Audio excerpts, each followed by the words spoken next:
I have a question. So I think I speak for a lot of women. Where are the men that can't breathe when you talked to us? Couldn't breathe when we were touching you. When you were suffocating when we weren't next to you.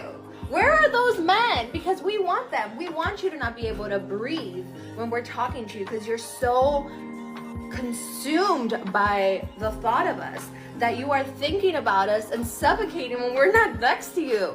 I don't know, is it too much tax for it? I don't think so. You know, in my opinion, this woman is too dramatic. Without a doubt. Times are changing, and not every man is willing to spend time and money, heart racing, to indulge the whims of a beauty who can trade him for a better option at any moment. I have nothing against romantic dates and special gestures of care, but we are not in chivalric romances. I think sometimes men should be allowed to choose comfortable dates and put themselves first, rather than serving romantic ideals unconditionally. Single, do you feel like you're a part of a revolution that you didn't ask to be a part of? Because that's how I feel. I don't know if the coupled people know, but the single people are all very aware that we're at this critical turning point of dating where no one wants to do dating apps anymore, but we don't have any third spaces to actually meet organically, and like a huge majority of us work from home. There is not currently a modern solution to modern dating problems. Yes, people used to meet organically before the internet, but now we have the internet, and the internet has messed a lot of things up. The biggest thing being the dating customs that our parents had, because it's no longer normal to approach someone in real life. Also, situationships. We can all agree that this has to be the worst time to be single, right? Because we're done with the old, we're done with the apps, but we're not in the new yet. We haven't figured out how are we going to meet each other. We're not there yet. Or if you guys know, let me know. It's super strange. No, seriously. Why is there this stereotype that you can only meet people online? It seems to me it's just some kind of bad mindset many modern people have. Just sign up for a yoga or drawing class, meet people, and talk. Find common interests. Go to a coffee shop. I'm sure the best encounters are random, sweet, awkward, and spontaneous meetings, as if fate itself brought them. Just be braver. No one will send you an email with the perfect partner in.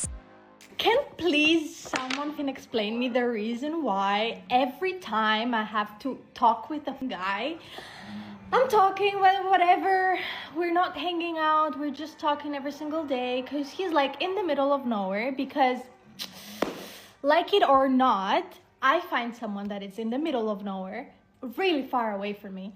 But the point is, we're talking for like weeks, 1 week. Anyways, we're like just started talking.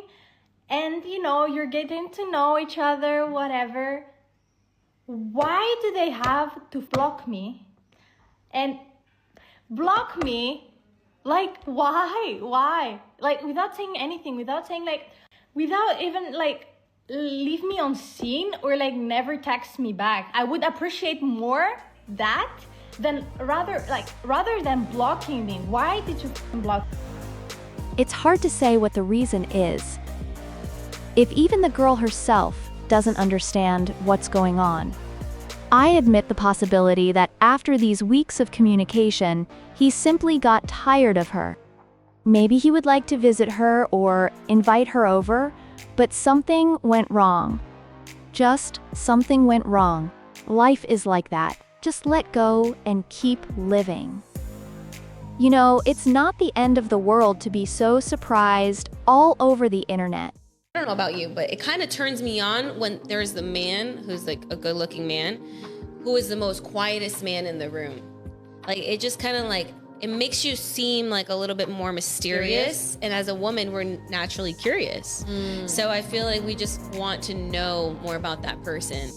Yes, maybe it looks mysterious and attractive, but it seems to me that many guys have been rejected by very demanding girls so often that at some point they accumulate a bouquet of complexes related to dating and relationships.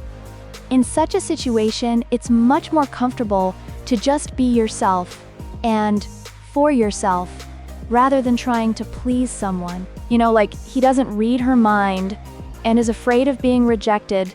So It's better not to start anything at all. Yes, it's hard. Modern women want so much freedom of choice and independence that many men wonder if there's still a place for them in such realities. Why is it so embarrassing for some reason to be 27, almost 27 and a half in May, and single? Like, single as all heck. Nothing in my life has gone the way that I thought it would, which is fine. I really never thought I would be this single at 27 when all I am, or all I want, is at least a relationship, a partner, a best friend, someone to live a life with, build a life with, get married, have kids, the whole shebang. Like, I always think of people, which isn't, like, right of me, but I'm like, why are you 27? Like, why are you in your late 20s or early 30s and you're single? Like, what must be wrong with you that you're single at that age? But then I think of myself, I'm like, I am not perfect at all. I am not perfect at all. So I get it. I'm like, it might not just be them, but it, like, I'm just rambling at this point, but all I'm saying is, can this just be the year where I find my person? And while I'm on that, where are all the good, Christian, nice men? Where are the people that don't give up when times get tough?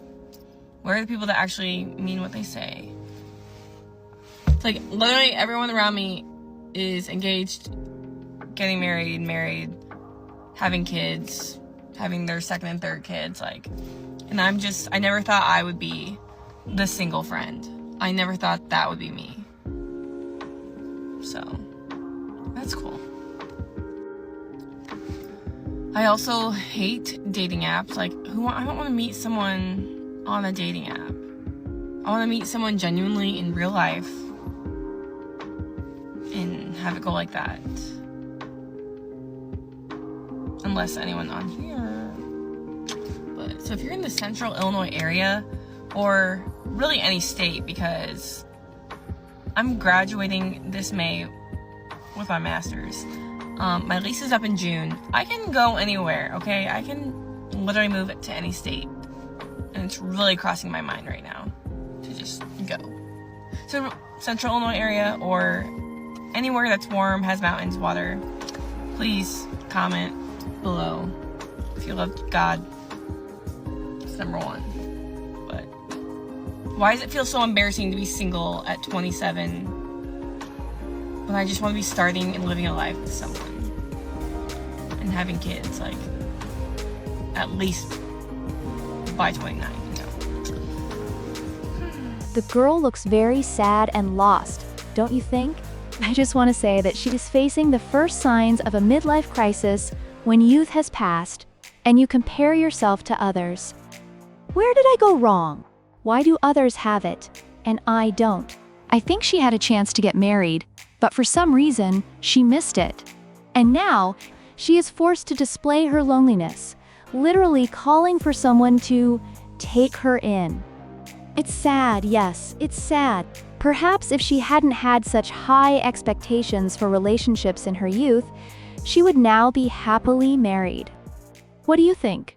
Happy women don't leave good husbands.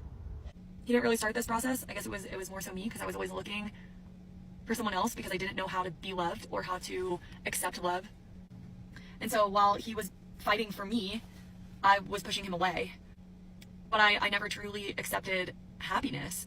Happy women don't leave good marriages. I left the good guy. I left the guy that everybody looks at and is like, that's a dad. That's a husband. That's how it's supposed to be. He did the dishes. He cleaned the house. He took the kids to school. He worked all day. He made good money. He supported us. Women that feel supported, women that feel happy and loved and validated, those women aren't leaving good marriages and good husbands.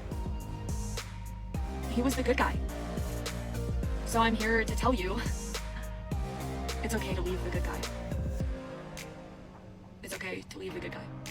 So the next time a man says to you that women are tearing their families apart because they randomly woke up and decided that they wanted a divorce, send them this video. Why is one woman trying to justify the actions of another?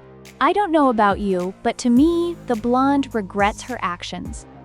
Yes, she tries to convey that it's okay, but damn, what's okay about it? If he really was such a good person, then why did you do that? Why are you destroying a marriage? And the funniest part is that later, such women say that at 50, they are unwanted and men are weird. Sorry, but no. I think if the blonde went to a psychologist, she might be able to understand herself better. You know, like, I'm sure if it weren't for her internal issues, the marriage would have lasted. Am I wrong? Good men who have been through a lot in past relationships will stay single until they find someone who makes them feel valued, heard, respected, thought of, supported, and loved for who they really are. She says such simple things, but now many people lack this. It seems to me that many women now treat men as a set of characteristics and measures that should solve any problems in their lives, as well as fill it with love, peace, gifts, attention, adoration, without asking for anything in return. It doesn't work that way. Yes, it doesn't work that way because a man is also a person. He also needs to be loved and know that his girl loves him just for being him, not for the gifts. It's so strange that you have to seriously and instructively talk about such simple feelings that every living being on earth needs, from a flower to your partner. This is, of course, my opinion, and if your opinion is different, then tell me why. Don't forget to subscribe to the channel and like this video. Your subscriptions and likes help the channel grow and support discussions about modern relationships. Thank you for your support.